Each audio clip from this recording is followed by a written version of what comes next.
A paz do Senhor, povo de Deus. Hoje eu quero meditar com você acerca dos dons ministeriais. E lá em 1 Coríntios, capítulo 12, dos versículos 4 ao 6, está escrito: Ora, há diversidade de dons, mas o Espírito é o mesmo. E há diversidade de ministérios, mas o Senhor é o mesmo. E há diversidade de operações, mas é o mesmo Deus que opera tudo em todos. Deus está construindo algo. E nós vamos aqui usar o exemplo como se Deus estivesse construindo uma casa. E nós, como discípulos, temos um papel específico na construção dessa casa. Mas para isso, nós precisamos entender esse papel, ou seja, entender qual o nosso chamado específico dentro do reino de Deus e quais os dons que Deus nos capacitou para realizarmos esse chamado. O Pai distribuiu dons, ministérios, talentos através do Espírito Santo, para que a igreja realize a obra aqui na terra. Fomos capacitados por Deus para uma obra específica. Mas o que são esses dons ministeriais?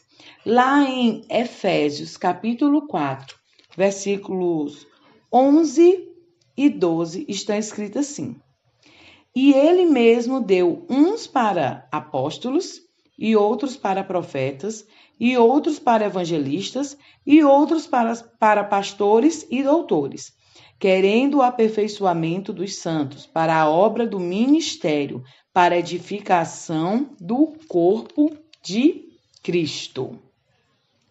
Então, em Efésios 4, que acabamos de ler, fala que Cristo concedeu 5 ministérios à igreja. Dons, alguns dons, talentos. E baseado nesse texto, Cristo concedeu, digamos assim, a gente pode falar como funções, cargas, papéis, enfim, seja lá qual for o nome que a gente possa estar dando. E temos que entender qual a nossa função na construção dessa casa. Lembra que a gente falou lá no começo, a gente vai usar a ideia de que como se Deus estivesse construindo uma casa e cada um tem um papel nessa construção. Então vamos olhar cada ministério escrito em Efésios 4:11. Qual o papel de cada um na construção dessa casa? Aí nós temos o evangelista.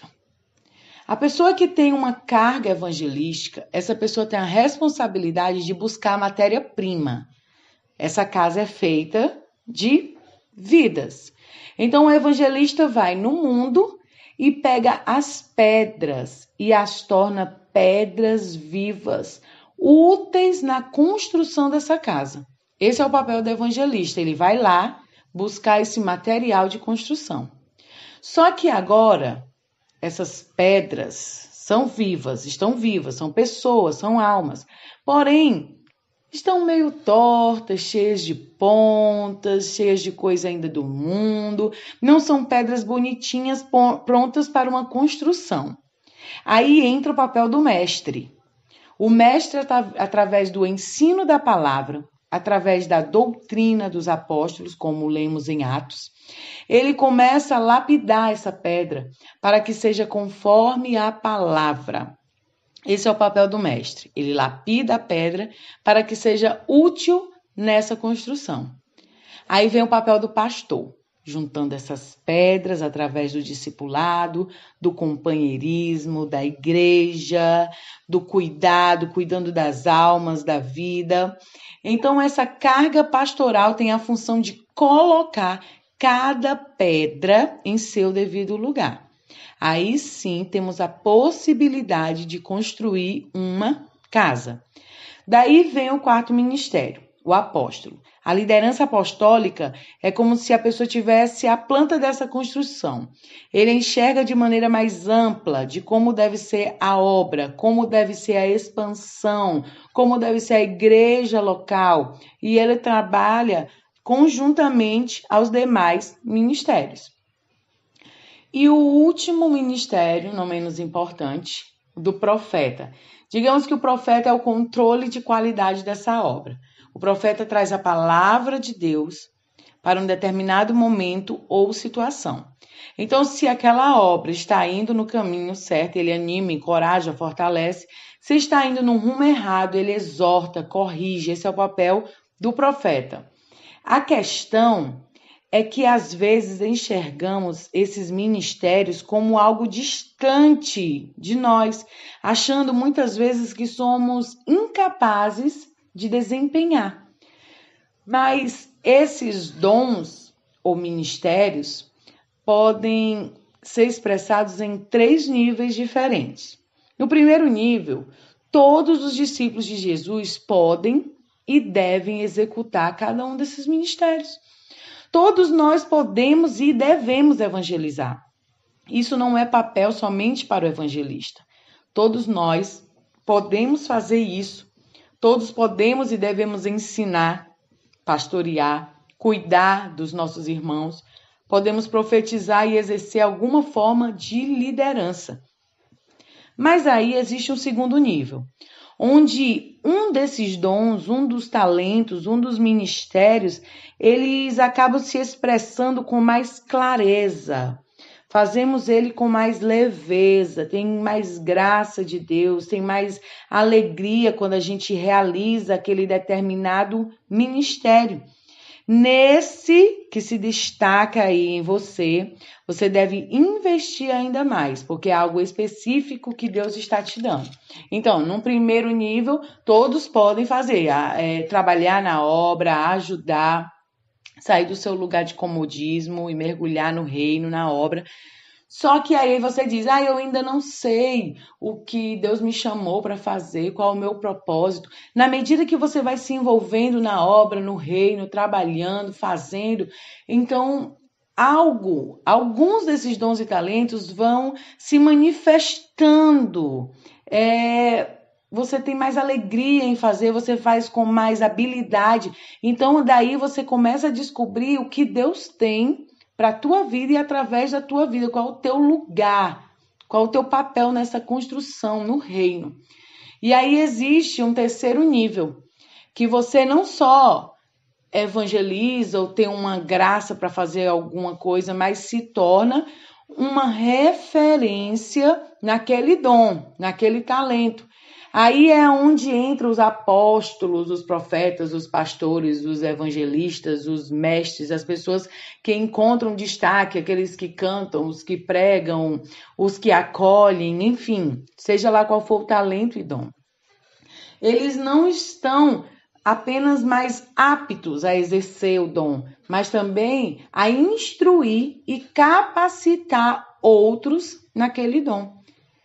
Cristo foi o único que exerceu os 5 ministérios. A gente também pode usar exemplo como Paulo. Paulo não exerceu os 5 ministérios, mas 3. Apóstolo, evangelista e mestre. Ele não tinha tanto esse coração de pastor. Já Barnabé tinha o coração de pastor.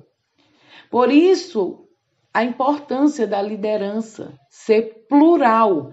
Nem todos são pastores, nem todos são profetas, nem todos são cantores, nem todos. Não há essa singularidade, sim uma pluralidade.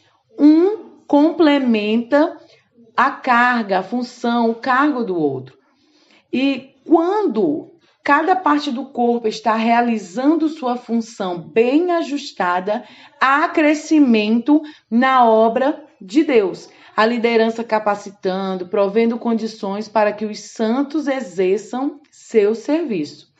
O evangelismo precisa estar funcionando assim como o ensino, o pastoreio, a profecia, a liderança apostólica. E o objetivo desses dons ministeriais, dos talentos, é a edificação do corpo de Cristo. Dons não são dados como títulos, Pastor não é título, pastor é dom. Profeta não é título, profeta é dom. Mestre não é título, é dom. Dom não é questão de título. Eu sou isso, eu faço aquilo. Dom é questão de serviço para a edificação do corpo de Cristo. É a forma que você serve no reino, serve a Deus e serve as pessoas, o corpo de Cristo. Não existe essa questão de dom maior ou dom melhor. Não existe. Os dons se comunicam entre si. Um se liga ao outro para o serviço do corpo de Cristo. E não somos nós quem escolhemos os dons. Isso é muito importante, porque às vezes a gente tenta em fazer algo, em trabalhar em algo e não dá certo. Não somos nós quem escolhemos. Quando a gente entra nesse caminho de escolher, a gente fica, porque fulano faz isso, fulano é assim, tem esse dom e eu queria. Não, a gente não pode entrar nesse caminho. Não somos nós quem escolhemos. O Espírito Santo é quem distribui segundo a capacidade de cada um. Amém? Essa é a palavra que eu tenho para você. Busque ao Senhor, tente aí descobrir em oração. Se você fizer isso, você vai saber qual o caminho. Deus vai despertar em você o dom que há em ti. Amém? Deus te abençoe.